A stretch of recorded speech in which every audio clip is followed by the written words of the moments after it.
Hello, അപ്പോൾ ഇന്ന് my name ഡ്രാമയുടെ part 2 ആയിട്ടാണ് വന്നിട്ടുള്ളത്. അപ്പോൾ നമുക്ക് നേരെ വീഡിയോയിലൊക്കെ കിടക്കാം. സോ ആരെങ്കിലും ഫസ്റ്റ് എപ്പിസോഡ് കണ്ടിട്ടില്ല എന്നുണ്ടെങ്കിൽ അത് പോയി കണ്ടിട്ട് സെക്കൻഡ് എപ്പിസോഡ് കാണാം.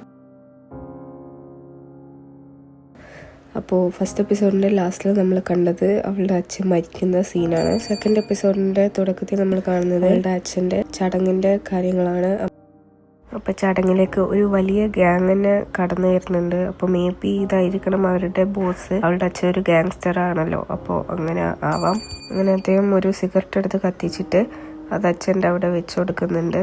അങ്ങനെ അയാൾ അവിടുന്ന് പോകുന്ന സമയത്ത് അവൾ ഇയാളോട് ആ ഒരു ഓപ്പറേഷൻ്റെ ലീഡർ ഇയാളാണെന്ന്, അച്ഛനെ കൊന്ന ആളെ ഇയാൾക്ക് അറിയോ എന്നൊക്കെ ചോദിക്കുന്നുണ്ട്. പക്ഷേ അയാൾ അതിനൊന്നും ഉത്തരം കൊടുക്കുന്നില്ല. പകരം അയാൾ പറയുന്നത്, നിന്റെ അച്ഛൻ നല്ലൊരു ഫാദറും അതുപോലെ എൻ്റെ നല്ലൊരു സുഹൃത്തും ബ്രദറും ആയിരുന്നു, അത് നീ എപ്പോഴും ഓർക്കണം എന്ന് പറയാണ്. എന്നിട്ട് അയാൾ അവിടുന്ന് പോകുന്നു. അയാൾ അവിടുന്ന് പോകുന്ന സമയത്ത് നമുക്ക് കാണാം, നേരത്തെ നമ്മൾ കണ്ട തൈജുവിനെ ഇവിടെ കാണുന്നുണ്ട്. പിന്നീട് നമ്മൾ കാണുന്നത് അവളുടെ അച്ഛൻ്റെ ബോഡി അവൾക്ക് കാണിച്ചു കൊടുക്കുന്ന ആ ഒരു ടൈമാണ്.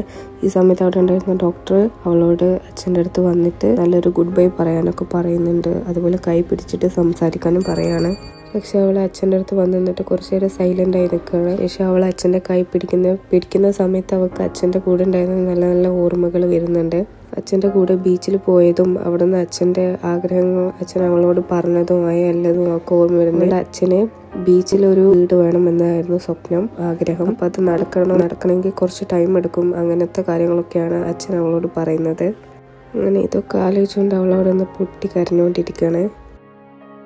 പിന്നീട് നമ്മൾ കാണുന്നത് അവൾ ഈ അച്ഛൻ്റെ കൊലപാതകത്തിനെ പറ്റി അന്വേഷിക്കാൻ വേണ്ടിയിട്ട് പോലീസ് സ്റ്റേഷനിൽ പോയിട്ട് കേസ് കൊടുക്കാൻ വേണ്ടി നോക്കുന്നതാണ്. പക്ഷെ അവിടുത്തെ പോലീസ് കംപ്ലീറ്റ്ലി അത് റിജക്റ്റ് ചെയ്ത് കളയാണ്, ഇതിനൊരു തെളിവ് ഇല്ല എന്നൊക്കെ പറഞ്ഞിട്ട്. അപ്പോൾ അവൾ അന്ന് കൊലപാതകം നടക്കുന്ന സമയത്ത് ആ ഒരു കൊലപാതകം ചെയ്ത ആളുടെ ചിത്രം ഒരു ക്യാമറയിൽ പതിഞ്ഞിട്ടുണ്ട്. അപ്പോൾ അതെടുത്തുകൊണ്ട് ഇത് പിന്നെ എന്ത് തെളിവെന്നൊക്കെ ചോദിച്ചുകൊണ്ട് അവൾ അവിടെ കിടന്ന് ദേഷ്യപ്പെടുകയാണ്.